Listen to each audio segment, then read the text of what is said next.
주님과 한 배를 타다. 주님, 생각지 못한 광풍이 우리 앞에 있다고 하십니다. 그 광풍을 어떻게 이겨내야 할지 주님과 한 배에 타는 것이 무엇인지 오늘도 말씀해 주시옵소서. 예수님의 이름으로 기도하옵나이다. 아멘. 젤리사탕을 먹으며 잘 놀고 있던 양 집사님의 아들 상우가 갑자기 몸이 뻣뻣해지고 숨이 가빠지더니 정신을 잃고 말았습니다. 갑작스러운 일에 눈앞이 캄캄해졌습니다. 응급실에 가서도 금방 깨어나지 않는 상우를 보며 눈물이 그치지 않았습니다. 곧 정신이 돌아왔지만 원인을 찾으려고 뇌파 검사를 했습니다. 검사 결과 뇌파 사이에 강한 스파크가 일어났다고 다시 정밀 검사를 해야 한다고 했습니다. 지속적인 발작으로 이어질지도 모르는 심각한 상황이었습니다. 건강하게만 보이던 아이였는데 갑작스러운 광풍이 상원의 가정에 몰아쳤습니다. 두려움과 근심의 광풍 속에서 주님은 어떤 모습으로 우리 곁에 계실까요? 우리가 쫓아야 할 주님은 어떤 분일까요? 주님과 한 배를 타라. 배에 오르심에 제자들이 쫓았더니 마태복음 3장 8장 23절 말씀. 아멘. 치유 능력에 열광하는 무리를 떠나 배에 오르시는 예수님입니다. 사람은 무시할 대상도 아니지만 안주의 대상도 아닙니다. 그래서 나에게 열광하며 잘해줘도 떠나야 할 때가 있고 나를 힘들게 해도 머물러야 할 때가 있습니다. 그때가 언제이든지 우리는 주님을 쫓아 주님이 오르시는 배에 같이 오르면 됩니다. 상호의 뇌에 이상이 있을 수 있다는 말에 광풍을 만난 양 집사님은 시어머니의 권유로 우리들 교회에 온 분입니다. 남편이 외도로 이혼을 생각했다가 한 번만 와보라는 간절한 권유에 별 기대 없이 시어머니를 따라왔다고 합니다. 그런데 오고 나니 하나님의 계획이 있었음을 부정할 수 없다고 했습니다. 방황하는 남편이 죄를 회개하며 믿음의 뿌리를 내렸습니다. 직장도 다시 얻고 교회에서 쓰레기 수거를 도맡아 하며 열심히 섬기더니 이제는 부부 목장의 목자가 됐습니다. 주님이 왜 배에 오르시는지 알 수 없어도 주님을 쫓아 배에 올랐다며 그것으로 된 것입니다. 어떤 일을 만날지 몰라도 주님과 한 배에 있다는 그것으로 된 것입니다. 그러면 주님이 모든 것을 책임지십니다. 바다에 큰 놀이 일어나 물결이 배에 덮이게 되었으되 마태복음 8장 24절 말씀. 아멘. 주님을 쫓아서 배에 올랐는데 풍랑을 만났습니다. 주님을 만나서 이제는 말씀을 쫓아 살려고 하는데 고난이 찾아옵니다. 성경을 아예 모를 때는 내 뜻과 욕심대로 살면 되니까 차라리 편합니다. 성경을 읽고 그 뜻을 알수록 갈등이 일어납니다. 양 집사님도 처음 교회에 와서는 전보다 더 우울하고 힘들었다고 합니다. 하나님의 말씀으로 가정이 회복되고 상처가 치유되는 것은 인정하지만 말씀에 비춰볼 때 자신의 죄보다 남편과 시어머니의 죄가 자꾸 보여서 힘들었던 것입니다. 믿기 전에는 판단하는 것이 죄인 줄 몰랐는데 그 판단이 죄라는 것을 알게 되니 더 많은 갈등이 일어났습니다. 예수님을 쫓아 배에 올랐어도 풍랑을 만날 수 있습니다. 예수님을 믿고 구원을 받았어도 고난이 찾아올 수 있습니다. 전에는 하지 않던 고민과 갈등 때문에 인생이 더 복잡해진 것처럼 보일 수 있습니다. 그래서 성령 충만은 갈등 충만입니다. 성령의 임재가 충만할 때 늘 평안하기만 할 수는 없습니다. 육신의 정욕과 안목의 정욕과 이생의 자랑이 가득하던 내 안에 성령이 충만해지니 전에는 갈등하지 않던 것들을 갈등하게 됩니다. 전에는 옳다고 생각했던 것들이 말씀에 비춰보니 문제가 되기 시작합니다. 특히 양 집사님처럼 신앙의 초기에는 믿기 전보다 더 많은 갈등이 일어날 수 있습니다. 이것은 불신자들의 염려와는 차원이 다른 것입니다. 예수님을 믿는다고 무조건 문제가 없기를 기도해야 할까요? 예수님과 한 배에 올랐다면 이제 문제가 없기를 구하는 것이 아니라 문제를 이기도록 기도해야 합니다. 어떤 풍랑과 고난이든 거기에 하나님의 목적이 있기 때문입니다. 그 목적과 뜻을 알게 해달라고, 그래서 문제에 걸려 넘어지지 않고 이기게 해달라고 기도해야 합니다. 기적은 불신앙을 몰아내지 못합니다. 기적으로 문제가 해결되고 병이 낫는다고 믿음이 생기는 것은 아닙니다. 예수님이 전도하려고 기적을 베푸셨을까요? 그렇지 않습니다. 하나님의 통치와 하나님의 권세와 하나님의 능력을 보여주려고 기적을 베푸신 것입니다. 기적 때문에 복음이 전해지고 예수님을 믿게 되는 것이 아닙니다. 문둥병자와 백부장의 하인의 병이 기적처럼 나았어도 그것을 나에게 주시는 메시지로 들어야 믿음을 가질 수 있습니다. 내가 고침을 받아야 할 병자이고 내 삶의 주님의 통치가 필요함을 인정하는 것이 믿음의 시작입니다. 그것을 위해 주님은 기적이 아닌 광풍을 내 삶에 허락하십니다. 부르심이 있는 인생이라면 광풍을 만난 것은 슬퍼할 일이 아니라 기쁜 일입니다. 광풍으로 나와 한 배에 계신 주님의 인도하심을 발견하기 때문입니다. 광풍은 나와 함께 가고자 하시는 하나님의 기쁜 배려이고 사랑입니다. 외도와 질병과 부도와 이혼의 광풍을 만났습니까? 분노의 놀과 원망의 물결이 우리 가정을 덮치려 합니까? 그럼에도 주님과 한 배에 올랐기에 주님이 책임지실 것을 믿습니까? 힘들어도 성경을 펴고 말씀을 묵상하고 예배에 참석하고 지체들에게 기도를 부탁하는 등 예수님과 한 배에 타는 구체적인 적용을 실천해 봅시다. 나의 두려움을 아시는 주님, 바다에 큰 놀이 일어나 물결이 배에 덮이게 되었으니 예수는 주무시는지라. 마태복음 8장 24절 말씀. 아멘. 큰 놀과 물결이 배를 덮치려 하는데 예수님은 주무신다고 합니다. 문제가 일어났는데 말씀이 깨달아지지 않을 때, 기도가 되지 않을 때 예수님이 주무시는 것처럼 보입니다. 내 문제를 해결하지 않고 모른 척 하시는 것만 같습니다. 주님의 주무심은 외면이 아닌 체휼입니다. 육신을 입고 오신 창조주 하나님이 사역의 피로로 주무십니다. 이것이 우리의 희망입니다.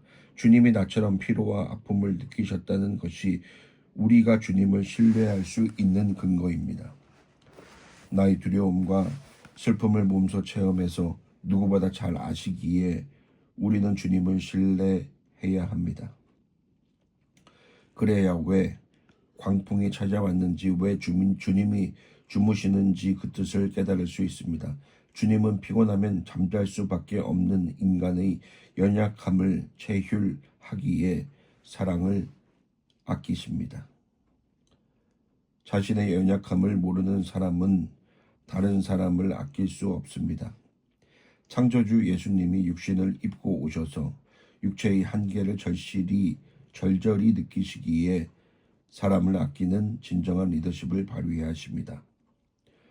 몇 년 전 신문 칼럼에서 읽은 글입니다. 대안학교인 성지고등학교에 전과 13범의 조폭 출신 학생이 들어왔습니다. 소주병을 허리춤에 넣고 런닝셔츠 차림으로 등교하는 무시무시한 학생을 모든 선생님들이 포기했지만 교장 선생님만은 포기하지 않았다고 합니다.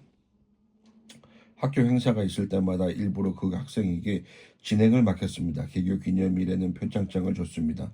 표창장의 내용은 어떤 것이었을까요?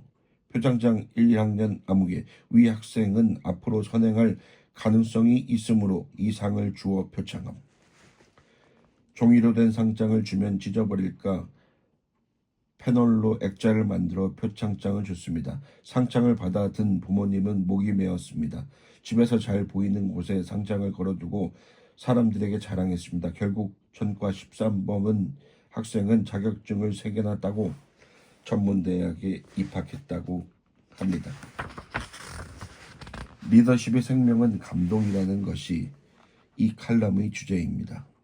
흔히 리더십이라고 하면 영웅과 거인과 카리스마와 권위 같은 것을 연상합니다. 하지만 사람들은 사소한 배려와 따뜻한 관심을 받을 때 따르고 싶은 마음이 생긴다는 것입니다.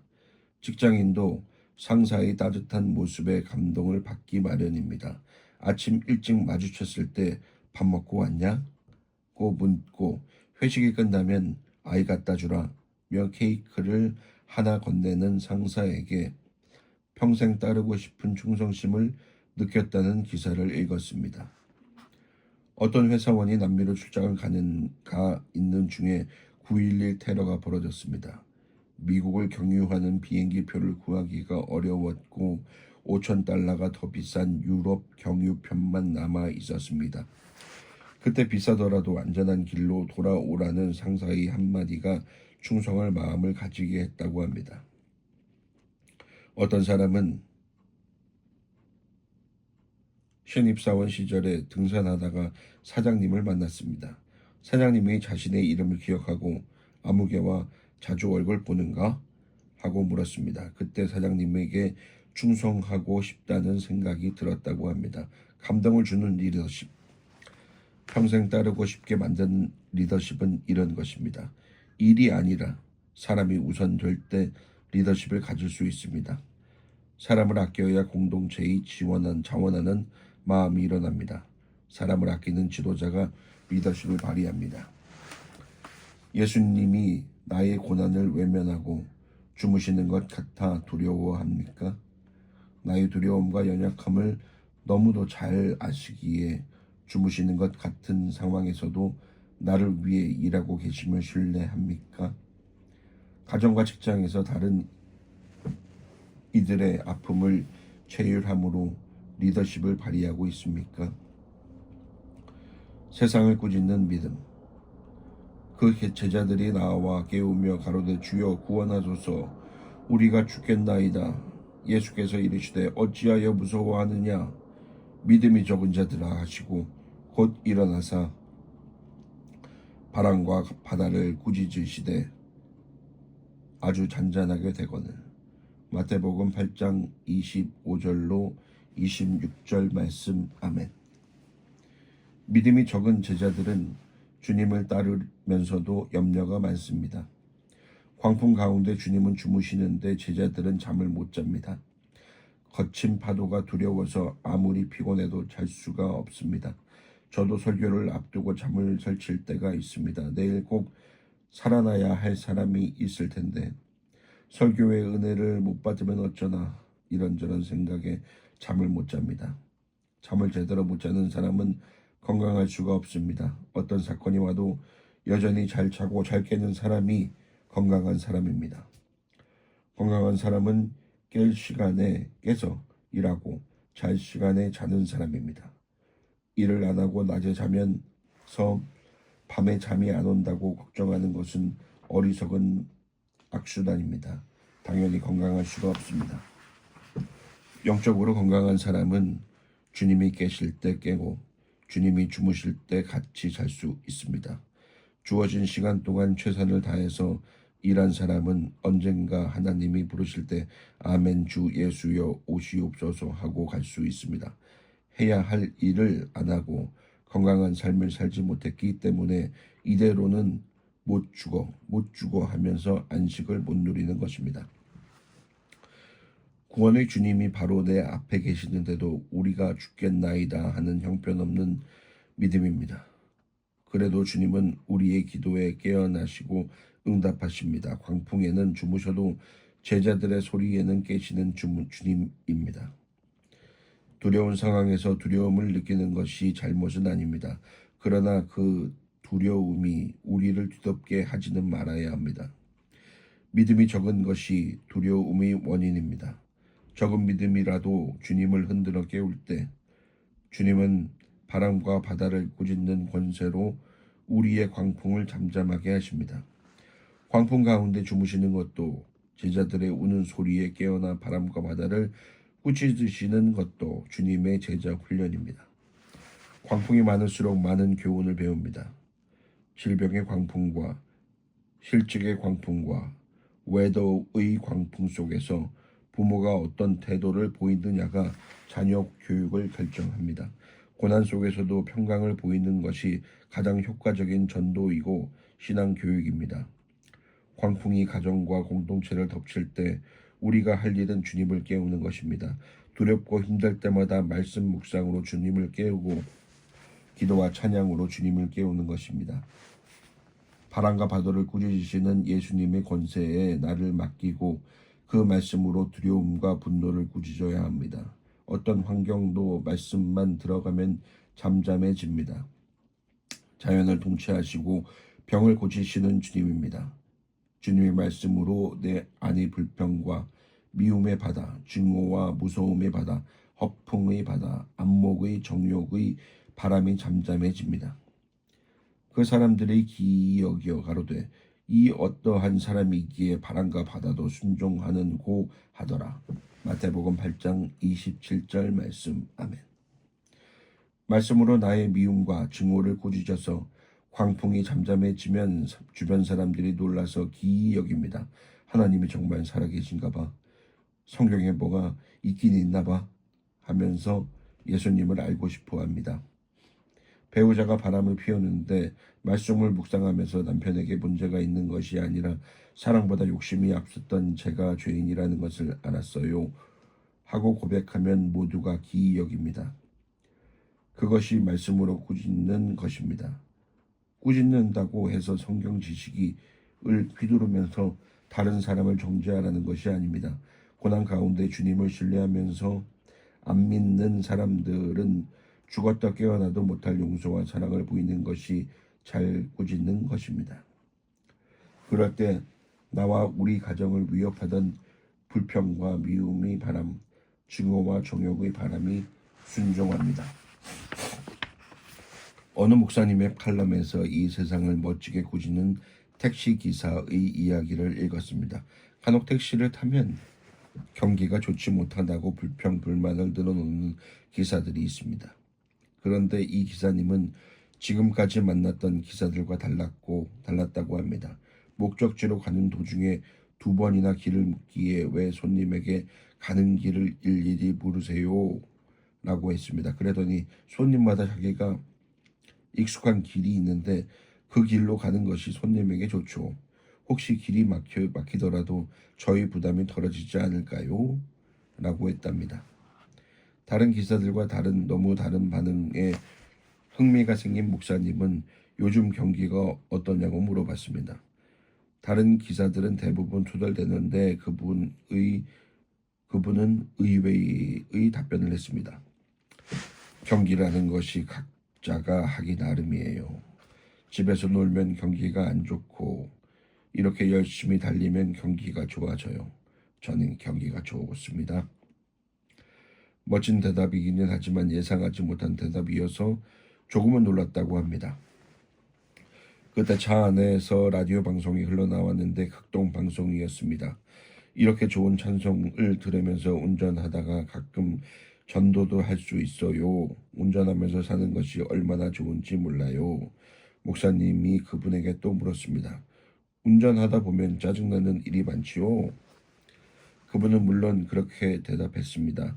목적지에 도착해서 돈 없다는 사람도 있고, 차를 세우고 1만 원 얻지만 태워달라는 사람도 있다고 합니다. 그런 사람들도 태워주는데 그럴 때는 1만 원이 나오는 지점에서 미터기를 꺾는다고 합니다. 계속해서 미터기의 숫자가 올라가면 그 사람에게 부담만 주기 때문이라는 것이죠. 이런 이야기를 듣다 보니 문득 영화에서나 볼 수 있는 하늘에서 내려온 천사가 아닌가 하는 생각이 들었다고 합니다. 개인 택시도 아니고 회사 택시를 운전하는 기사에게 이런 모습을 보고는 너무 기분이 좋고 같은 성도의 한 사람으로서 뿌듯하기까지 해서 내릴 때 요금을 좀 더 드렸다고 합니다. 세상 택시를 탄 것이 아니라 하나님 나라의 택시를 탄 것 같았습니다. 그분은 누가 봐도 평범한 택시 기사지만 왕 같은 제사장의 삶을 살면서 평신도로서 엄청난 사역을 감당하고 있는 분이었습니다. 잘 믿으면 잘 사는 길이 보입니다. 잘 살면 잘 믿는 길이 보이는 것이 아닙니다. 무슨 직업을 갖든 어떻게 늘 기쁜 마음으로 하면 길이 열릴 줄 믿습니다. 상사나 고객이 부당한 이유로 화를 내도 말씀으로 인내하며 분노의 바람을 꾸짖을 때 모든 상황이 잠잠해집니다. 이것이 세상을 꾸짖는 믿음의 모습입니다. 상호의 발작으로 상원의 집에도 광풍이 찾아왔습니다. 이 광풍을 어떻게 꾸짖어야 할까요? 사실 그동안 양 집사님은 많이 우울했다고 합니다. 아직 용서하지 못한 남편의 지난 잘못과 시어머니에 대한 판단이 불쑥불쑥 괴롭히는데 그 속을 다 털어놓지 못하니 우울함이 찾아왔습니다. 고난이 지나고 잠잠해지더니 이런저런 생각만 많아지고 영적으로 안일해졌습니다. 예수님도 내 진심을 모른 채 주무시는 것만 같았습니다. 그렇게 뭔지 모를 답답함이 집사님의 마음을 누르고 있을 때 아들의 발작이라는 광풍이 집사님을 흔들어 깨운 것입니다. 저희 안일한 생활을 보다 못해 깨어나라고 주신 사건이라고 생각합니다. 기도할 수 있는데 걱정만 하고 기도하면서 근심하고 진정으로 주님 앞에 무릎 꿇지 못한 제 모습을 회개합니다. 저 또한 하나님 안에 속한 그리스도인으로 살지 못하면서 시어머니와 남편을 정죄했습니다. 남을 정죄한 교만함을 회개합니다. 제가 주님을 찾고 만날 수 있도록 저를 위해 수고한 남편을 진심으로 용서하고 또한 용서받고 싶습니다. 세례를 받은 예수님께 이는 내 사랑하는 아들이요 내 기뻐하는 자라고 말씀하신 것처럼 저도 몸과 마음을 깨끗하게 해서 사랑받는 아들이요 주님을 기쁘게 해드리는 자로 살기를 소원합니다. 방황하지 말고 깨어 있으라고 하신 말씀을 절실히 마음에 새기어 상호에게 아무런 이상이 없기를 기도합니다. 아이를 지켜주시고 만약 좋지 않은 결과가 나오더라도 남편과 제가 담대할 수 있도록 기도를 부탁드립니다. 상호의 뇌 검사를 앞두고 양 집사님이 올린 기도 제목입니다.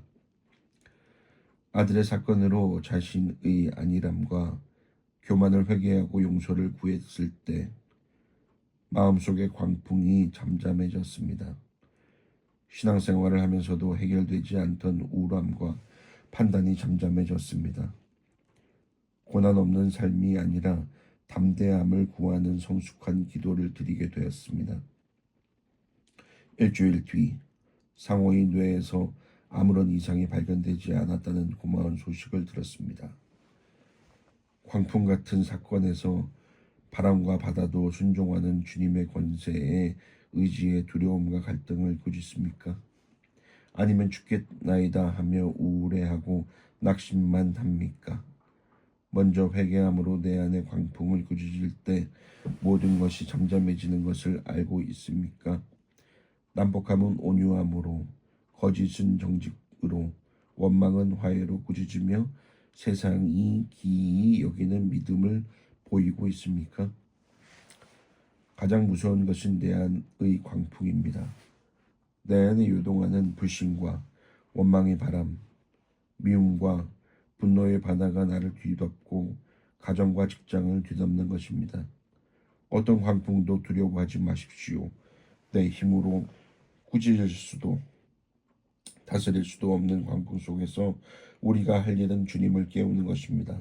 죽겠나이다 하고 우는 소리를 냈다가 믿음이 적다고 주님께 야단맞아도 우리는 주님을 깨워야 합니다. 야단 좀 맞으면 어떻습니까? 나의 연약함을 체휼하시는 주님이 있기에 나의 두려움도 너무나 잘 아십니다. 나를 사랑하시는 주님은 바람과 바다도 순종하는 분입니다. 그분은 신뢰함으로 세상 모든 것을 다스리는 권세, 세상이 기이 여기는 놀라운 권세가 내게도 주어집니다. 아버지 하나님, 바람과 바다도 순종하는 주님을 쫓기 원합니다. 제 앞에 광풍이 올지 순풍이 올지 알 수 없어도 오늘 주님과 한 배에 오른다면 주님이 모든 일을 책임지실 것입니다. 두려움으로 정신이 없을 때는 주님이 주무시는 것처럼 보일 때도 있습니다. 그러나 주님이 저를 몰라서 주무시는 것이 아니라 저의 연약함을 체휼하시고 평강을 보이시는 것임을 알았습니다. 인간의 아픔과 두려움을 알고 우리를 아끼시기에 어떻게 평강을 보이고 대체할지를 가르쳐 주시는 것임을 알았습니다. 가정과 직장과 공동체에서 사람을 아낌으로 다른 이들의 아픔을 공감하게 하옵소서. 모두가 두려워하는 광풍 속에서 세상이 기이히 여기는 믿음을 보이게 하옵소서. 날마다 저와 가정을 뒤덮는 바람과 바다 앞에서 죽겠나이다 하고 낙심할 때가 많은 것을 불쌍히 여겨 주시옵소서. 그때마다 사람과 돈을 깨우지 않고 오직 주님을 깨우기 원합니다. 기도로 주님을 깨우고 큐티와 예배로 주님을 깨우게 하옵소서. 바람과 바다를 꾸짖으시는 주님의 권세로 먼저 제 안의 광풍을 꾸짖기 원합니다. 배신과 가난과 질병의 광풍도 두렵지만 그보다 더 두려운 것은 제 안에 일어나는 불신의 광풍입니다. 오늘도 말씀으로 제 안의 광풍을 꾸짖어 주시옵소서. 주님의 꾸짖으심으로 마음속의 광풍이 잠잠해지고 세상에 놀라는 평안을 보이기 원합니다. 온유함과 사랑과 인내와 용서로 세상을 꾸짖게 하옵소서. 믿음 없이 두려움에 처한 가족과 이웃에게 주님의 권세를 나타내게 하옵소서. 예수님의 이름으로 기도하옵나이다. 아멘.